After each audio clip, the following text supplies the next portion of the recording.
What's going on, Tactical Gamers? Welcome back to the channel. This video is going to be about the recent Insurgency Sandstorm update, update 1.6. So in this update, we're going to take a look at the mod tools, we're going to take a look at the Powerplant, the new map that they just added, we're going to take a look at the new weapons, and some new cosmetics, as well as some gameplay changes. So let's get into it. First up, and I think most importantly, is the mod tools, the release of the mod tools. Now at this point, it's just going to be modding ability to the maps. So you can add new maps, you can create some new stuff. I know that there are some maps already in the works with people, so that's great. I'm really looking forward to what's coming down the pipeline for that. Alright guys, I need to pause the video right here because as I was editing this together, a few mods actually dropped onto the game. Now you've got this Wolfland, you've got Shipment from Call of Duty, and you've got this little arena shooter here. Now I can't get into these maps because I believe you have to host them on your private server. I don't have a private server, so if anybody has some information on how I can get into these maps or who to contact or where to go, just let me know in the comments down below. Alright, back to the video. I think if we can get some greenery and some more modern urban environments, those things would be fantastic. Right now, all these maps, they just all look the same. I'm tired of them. The sand, we just need to get out of the sand. Okay, I know it's called Sandstorm, but it's just getting old. So again, people are going to be creating new maps, and I do remember the developers talking about how if maps become a really big hit, they're going to add them into the game, into the base game there, so that it becomes part of the playlist, so you don't have to go on other people's servers. I think right now that's how it's going to be. One interesting thing to note is the mods off mod.io actually are cross-platform. So they haven't said a whole lot about whether that's going to be cross-platform. I've been wondering to myself, it could be a possibility that you could just click these on the Xbox and just bring them over to your console. So that would definitely be a cool addition for the console players. Next we've got the new map, which is Powerplant. Now, as you can see in the video, a lot of greenery, and I think that that's fantastic. Like I said before, this game needs some color. The sand color, I love the desert. I'm a huge fan of the desert, lived in the desert for a little while, but it needs a little bit of greenery, and this is perfect. So I'm really glad they added this. It's in all the game modes, and right now if you hop in, you can play it all the time. So that's a limited time.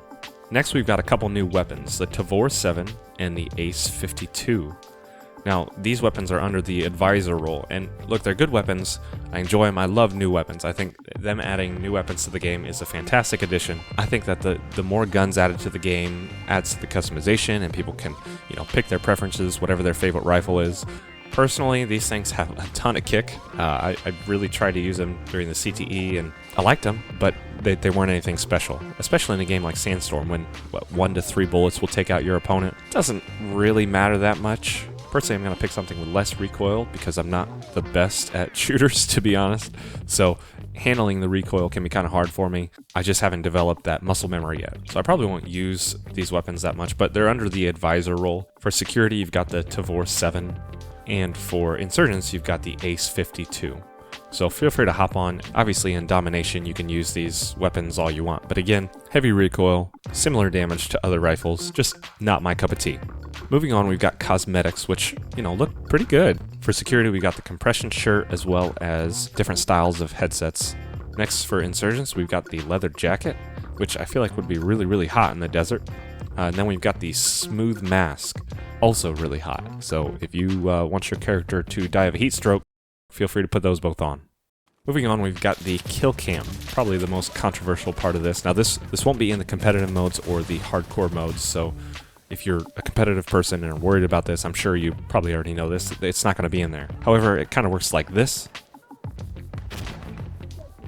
So it doesn't really outline anybody, it doesn't really show you who shot you or where they shot you from, but it does show the direction. While playing on the CTE, I wasn't a huge fan because that means I had to move. Like at one point, I had a good flanking position, and I couldn't keep that flank because I knew that guy now knew where I was. That's not exactly how I want to play this game. Now, it does kind of get rid of the whole camping thing, but at the same time, a tactical angle is not camping. I don't know, we'll see how that plays out and how the community responds to that. Next, they've added the rest of the maps to the domination map, so you'll have a lot more in that playlist, and that's a pretty good thing. More maps to play on, the better, you know, if domination is your thing anyway. And there are some gameplay improvements as far as insurgent fire support. They doubled the number of rockets in the rocket barrage, as well as added a delay between each volley. They doubled the duration of the chemical mortar fire support. They doubled the duration of the smoke mortar fire support. And they increased the duration of the explosive mortar fire support by 50%. So, big upgrade there. Fire support is going to become maybe a little bit more useful and kind of delay your enemy a little bit longer. I don't know. We'll see with that. Along with that, they improved the replay, so I'm really excited to get into that. I'm probably going to be using it on this video. We'll take a look and see how it runs. The other one was awful. And they've improved gamepad support. I know as they're working toward consoles, they're probably tweaking things and trying to figure things out. So if you're using a gamepad for some reason, I'm guessing your experience has changed a little bit. Now really the best thing about this update is longevity. Now what keeps a game alive and what keeps a game from getting dull and boring are mods.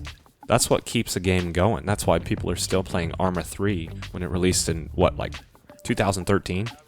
You know, it's what really can bring new life into a game, because the community is now a part of the development. The community is now not just consumers, but producers, and people love to produce things. Now, me personally, I don't know anything about making maps or weapons or skins or modes, whatever, but a lot of people do, and a lot of people enjoy that, and a lot of people will do it for free.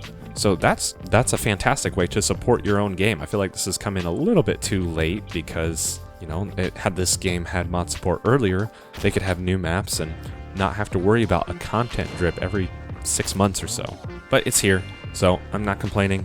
I think it's going to be great for the game going forward. We'll just have to see whether that translates to consoles or not. I think, again, if you watch this video up above, it's going to talk about how I really think this console release is going to thrive.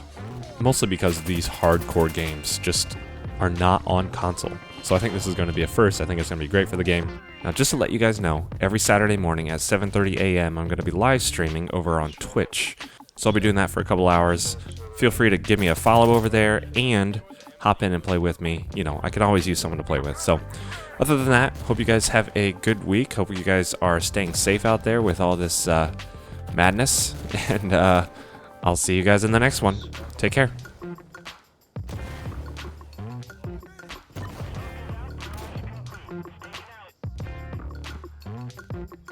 Shot you in the